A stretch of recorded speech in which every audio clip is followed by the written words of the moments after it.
అంటే మల్లారెడ్డి గారి గురించి మాట్లాడిన ప్రతిసారి ప్రీతి రెడ్డి గారి టాపిక్ ఖచ్చితంగా వస్తుంది. లైక్ ఆయన ఎంత ఫేమస్ అయ్యారో మీరు కూడా అంతే ఫేమస్ అయ్యారు. సో మీ లైఫ్ జర్నీ గురించి చెప్పండి. అంటే like first of all Anjum, let me tell you, ఆయనంత ఫేమస్ నేను అసలు ఊహించుకోలేను. అంటే ఆయనంత ఫేమస్ నేను కాలేను కూడా. ఐఎమ్ టెలింగ్ యూ, అంటే ఆయన ఒక ఈజ్ లెజెండ్. అంటే ఆయనతో అసలు కంపారిజన్ అవ్వడమే నా అదృష్టం. సో ఫర్గెట్ అబౌట్ ఆయనలాగా అసలు అంటే నేను ఎప్పుడూ ఊహించుకోలేను ఆ లెవెల్లో. చెప్పండి. సో మ్యామ్, మీరు ఎక్కడ పుట్టారు, ఎక్కడ పెరిగారు, మీ చదువు గురించి చెప్పండి. నేను పుట్టింది పూణేలో. సో పూణేలో there is a place Pimpri అని. ఇప్పుడు ఎట్లా మనకి హైదరాబాద్ సికింద్రాబాద్ ఉండదు, అట్లా సికింద్రాబాద్ పూణే పింప్రి అంటారు అక్కడ. సో పింప్రిలో పుట్టి పెరిగాను. అక్కడ అంటే మా ఫాదర్ అండ్ మై మదర్ ఇద్దరు పెళ్లి చేసుకుని పూణేలో వచ్చి settle అయ్యారనమాట. Okay.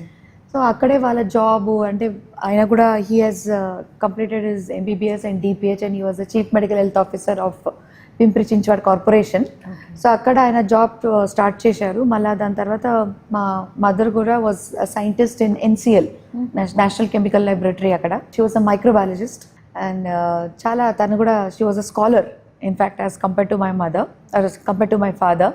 My father was like a easy going person. My mother was very studious, చాలా స్టూడియస్, చాలా స్ట్రిక్ట్గా ఉండేదాన్ని, చాలా పద్ధతిగా ఉండేదాన్ని. So at the age of 14 అంటే నేను పుట్టిన తర్వాత she started suffering from pulmonary embolism, post partum pulmonary embolism అంటారు. అంటే అది ఆల్మోస్ట్ ఒక 10% of the ladies who ever అంటే డెలివరీ అయిన వాళ్ళకి ఖచ్చితంగా ఉంటుంది అది. That's one of the side effects కాదు, ఒక కాంప్లికేషన్ ఆఫ్ డెలివరీ.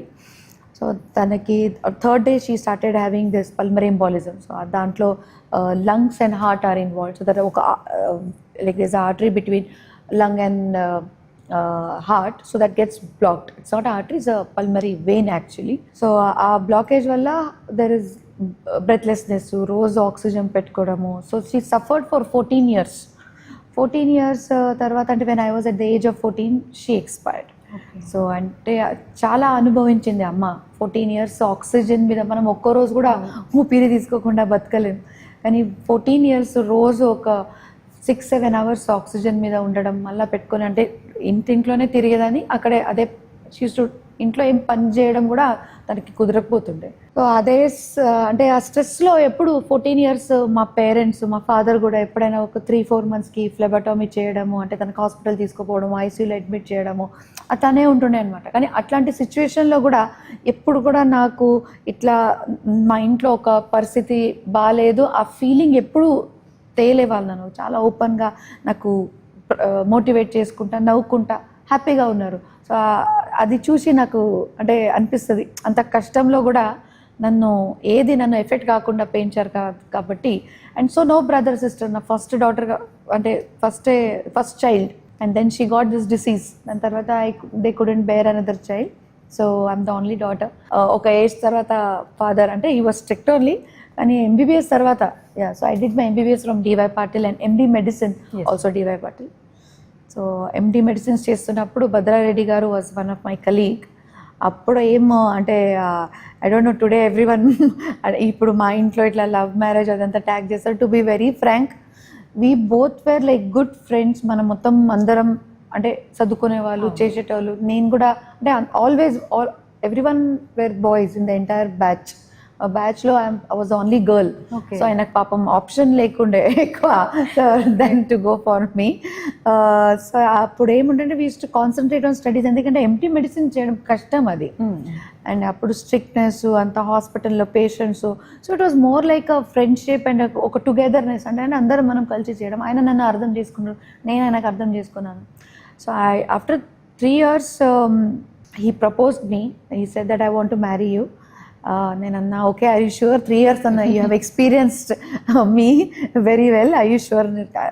లేదు నీ గురించి అన్ని తెలుసుకొనే నేను ఐఎమ్ సేయింగ్ ఓకే అన్నట్టు. అండ్ సో ఫ్యామిలీస్ని ఎలా ఒప్పించారు? అంటే ఎక్కడైనా కొంచెం కష్టమైందా? బికాజ్ మీరు ఇక్కడ అమ్మాయి కాదు అండ్ మీ పేరెంట్స్ కానీ అంటే మీ డాడ్ కానీ లేదంటే ఇటు మల్లారెడ్డి గారే కానీ వీళ్ళ దగ్గర నుంచి ఎట్లాంటి ఏమైనా అబ్జెక్షన్ కానీ ఏమైనా వచ్చిందా? లేదంటే ఈజీ వేలోనే ఒప్పుకోవడం, పెళ్ళైపోవడం ఇదంతా జరిగిందా? నో, యాక్చువల్లీ అది నిజంగా నా అదృష్టం అండి. ఈ ఇంట్లో ఎప్పుడు కూడా దీనికన్నా ముందు బయట నుంచి ఏ అమ్మాయి కూడా రాలేదు. అంటే అందరూ ఇక్కడ వాళ్ళే పెళ్లి చేసుకోవడం, ఒక అరేంజ్ మ్యారేజ్ జరిగింది. కానీ ఐ థింక్ మై మామయ్య ఈజ్ లైక్ 10 generations ahead. ఆయన థాట్ ప్రాసెస్ కూడా ఎట్లా ఉంటుంది అంటే ఇప్పుడే ఆయన ఆర్టిఫిషియల్ ఇంటెలిజెన్స్ ఎట్లా మాట్లాడతారు పర్సనల్ లెవెల్లో కూడా ఆయన ఇట్లా ఇదే కాస్ట్ ఇదే క్రీడ్ ఇట్లా ఉండాలని లేదు. బేసిక్గా మీకు నిజంగా చెప్తాను అంటే ఇంత ఇట్లా ఈజీగా ఉంటుందని ఎప్పుడు అనుకోలేదు. ఎందుకంటే భద్రారెడ్డి గారితో నేను చదువుకున్నప్పుడు అప్పుడే మా మామయ్య గారు ఫోన్ వచ్చినప్పుడు కూడా చాలా భయపడేటోడు. అంటే వాళ్ళ తండ్రి ఫోన్ వస్తే అంత చాలా భయపడేటోడు. సో మేము ఫ్రెండ్స్ లాగా అక్కడ పూణేలో ఎట్లానంటే మా ఫాదర్తో మేము ఒక ఫ్రెండ్ లాగా మాట్లాడేది. అంటే అది మేబీ కల్చర్ ఇక్కడ కల్చర్ అట్లా ఉంది. సో చాలా భయపడేటోళ్ళు. సరే ఓకే ఫైన్ మంచిదే. కానీ ఎప్పుడు కూడా మేమిద్దరం ఇట్లా పెళ్లి చేసుకుందాము ఒక లవ్లో ఒక రిలేషన్షిప్లో ఉండి ఒకటి ఇది చేసి అట్లా ఏం లేదు. It's open fact. Actually Bhadra would be a nice right guy to explain. So మేము we were doing our job అని I don't know what came into his mind. Maybe he thought that I would be a nice companion to him. ఎందుకంటే మనం చూస్తాం love might fade eventually. కొన్ని రోజుల తర్వాత love romance అంతా తగ్గిపోతుంది. What you need is friendship. So maybe ఆ friendship కోసం he decided that he should marry me. So he asked me అంటే ఫైనల్ ఎగ్జామ్ ఒక I think 3 months before I still remember. He said that will you marry me. నేను first exam అయినాక మాట్లాడదామా ఇప్పుడు నాకేం అర్థమైతలేదు. So after exams then we all passed, we all happy. దాని తర్వాత is like no I'm serious about it అంటే okay మీరు మా డాడీకి అడగండి. ఎందుకంటే నేను ఇప్పటివరకు హైదరాబాద్ ముఖం కూడా చూడలేదు. I never been to Hyderabad. అది కూడా ఒక్కసారి కూడా హైదరాబాద్ రాలేదు. సో అందరూ అంటారు చూడండి జన్మభూమి కర్మభూమి. సో నా జన్మభూమి పూణే, కర్మభూమి హైదరాబాద్ అనుకుంటున్నాను. సో ఆయన మా ఫాదర్కి అడిగిన తర్వాత అంటే అప్పుడు కూడా మై ఫాదర్ వాజ్ లైక్ అందరు చాలా మంచి పరిచయం. అంటే వీళ్ళందరూ మా ఇంట్లో రావడము ఏదైనా పండుగ ఉంటే, ఎందుకంటే ఈ హైదరాబాద్ కదా ప్రతి ఒక్క పండుగకు వాళ్ళు ఇంటికి వెళ్ళలేరు. సో మా అందరు ఫ్రెండ్స్ ఇప్పుడు ఏదైనా పండుగ ఉంటే ఇంట్లోనే నేను వండుతుంటే అందరికీ పిలుస్తుంటే అందరు మా ఫ్రెండ్స్ కూడా కలిసి మేము తింటుంటాం. ఒక ఫ్యామిలీ లాగా అందరం కలిసి మా డాడీ కూడా అందరికీ అంటే ఎగ్జామ్ ఉన్నప్పుడు అందరు మా డాడీ కాలే మొక్కేటోళ్ళు. అంటే ఎగ్జామ్స్లో వాళ్ళ పేరెంట్స్ లేరు కదా, అందరు కూడా బయట స్టేట్ నుంచి వచ్చిన వాళ్ళు. నేను I'm the only one from Pune. So మా డాడీ కూడా అందరితో మంచి సరదాగా ఉండేట ఆయన. చాలా he was a very happy go lucky person.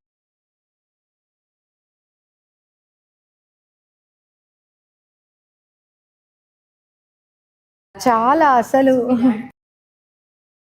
డాడీతోనంటే friend అండి, the best friend I can ever have. అంటే ఒక ఏదైనా ఆయనతో చెప్పొచ్చు, ఏదైనా మాట్లాడవచ్చు. ఒక ఫ్రీడమ్, ఓకే నీకు ఏది ఇష్టం. ఈ ఫ్రీడమ్కి ఇంకా మనము అంటే ఏమంటారు కంట్రోల్కి దెర్ ఇస్ అ డిఫరెన్స్. అంటే ఇప్పుడు మనం freedom okay that's nice, strict కూడా ఉండేటోడు. అట్లా ఏం లేదు.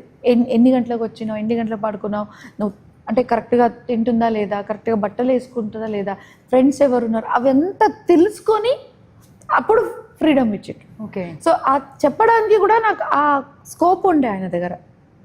ఏదైనా తప్పు చేస్తున్నా కూడా చెప్పేటోడు, తిట్టేటోడు. అది ఏం లేదు, ఒక తండ్రిగా అట్లా ఉండేది. కానీ దాంతోపాటు ఈజ్ టు బి లైక్ తిట్టిన తర్వాత కూడా సరే ఓకే కూల్ నో ప్రాబ్లం ఇట్లా సరదాగా ఉండేటోడు. I use to sing songs. నేను ఈ పాట పాడడం కూడా ఆయన దగ్గర నుంచి నేర్చుకున్నాను.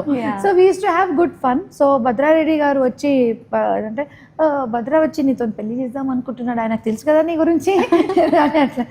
అవును సో తెలుసు కదా నీ గురించి అంటే వాళ్ళ ఇది వేరు. అవును కల్చర్ వేరు, నా కల్చర్ ఇక్కడ ఏంటంటే మనం ఓపెన్గా డాడీతో మాట్లాడుతున్నాం. సో ఫైనల్గా మై ఫాదర్ డిసైడెడ్ ఒక్కసారి వెళ్ళి మనం చూద్దాం. అంటే ఆ టైంలో జనరల్గా థాట్ ప్రాసెస్ చెప్తున్నాను. Yes ma'am. బాయ్స్ ఫ్రమ్ మంచి ఫ్యామిలీలో ఎట్లుంటారంటే వాళ్ళకి పాత లైఫ్లో చాలా మంది గర్ల్ ఫ్రెండ్స్ ఉండడం కానీ లేకపోతే వాళ్ళ టాంట్రమ్స్ అట్లా ఉంటాయని అనుకున్నారు. కానీ ఇక్కడ వచ్చిన తర్వాత మామయ్య గారు కలిసిన తర్వాత అక్కడ పరిస్థితి ఎట్లుండే అంటే ఆ రోజు ఇప్పుడు కూడా గుర్తుకుంది నాగపంచమి. ఎందుకంటే ఆషాఢ మాసం అయిన తర్వాత ఫస్ట్ మన పండుగ వచ్చేసి శ్రావణ మాసంలో నాగపంచమి. అండ్ మా ఫాదర్ పేరు Nagakumar. Okay so it was an absolute coincidence.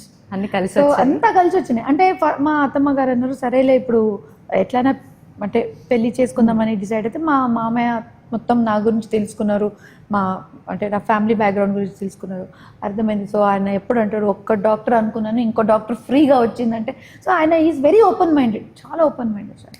ఆయన అన్నీ తెలుసుకున్న తర్వాత మా ఫాదర్కి ఇంట్లో పిలవడం జరిగింది. ఫస్ట్ పండుగ అంటే నాగపంచమి. ఆయన పేరు అడగగానే నాగకుమార్ అనగానే మా అత్తమ్మ ఇప్పుడు కూడా అంటున్నాను, ఏదో ప్లాన్లోనే దేవుడు పంపించినట్టున్నారు. ఇక్కడ వచ్చిన తర్వాత మా ఫాదర్ ఇన్లో కూర్చుంటే వాళ్ళ బ్రదర్స్ కానీ అందరు కూర్చుంటే అసలు ఎవరు మాట్లాడేటోళ్ళు కాదు. అంటే మామయ్య మాట్లాడుతున్నారంటే అందరు ప్రశాంతంగా ఇట్లా పెద్ద మనిషిగా అంత రెస్పెక్ట్గా వింటున్నారు. అండ్ మళ్ళా భద్ర ఇంకా బావగారు కూడా నిలబడుతుండే వాళ్ళ ఫాదర్ ముందు ఎప్పుడు కూర్చోలేరు వాళ్ళు ఇప్పటి వరకు. సో అదంతా చూసిన తర్వాత ఈ ఇల్లు నీకు కరెక్ట్ ఉందమ్మా అని చెప్పారు.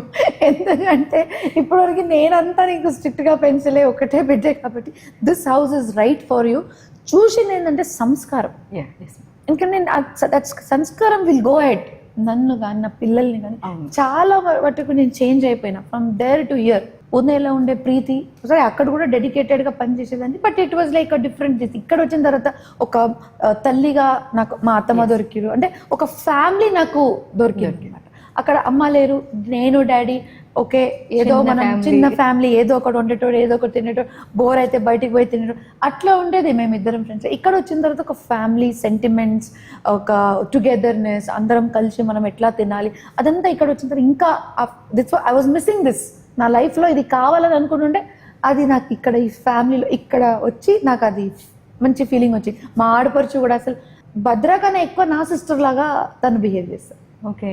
సో నాకు అదంతా వీళ్ళందరూ మళ్ళీ నన్ను బట్టు పెట్టడానికి దీనికి వచ్చారు. They came to Pune. అంతా ఓకే అయిపోయిన తర్వాత మా మామయ్య బట్టలు పెట్టడానికి బట్టు పెట్టి ఇట్లా ఇది చేసుకుంటారు కదా, అప్పుడు వచ్చారు మామయ్య అంతా. మొత్తం ట్రైన్లో ఒక 10-12 మెంబర్స్ అందరూ వచ్చారు. అక్కడ కూడా ఈవెంట్ జరిగింది. మా ఫాదర్ ఆల్సో కూడా వాళ్ళకి నచ్చినట్టుగా ఒక చిన్న ప్రోగ్రామ్ ఏర్పాటు చేసిండ్రు. మా కల్చర్ టోటలీ డిఫరెంట్ కదండి. నేను పూణే బ్యాక్గ్రౌండ్, మరాఠీ బ్యాక్గ్రౌండ్, మళ్ళీ కానీ మా మదర్ టంగ్ కన్నడ. ఓకే.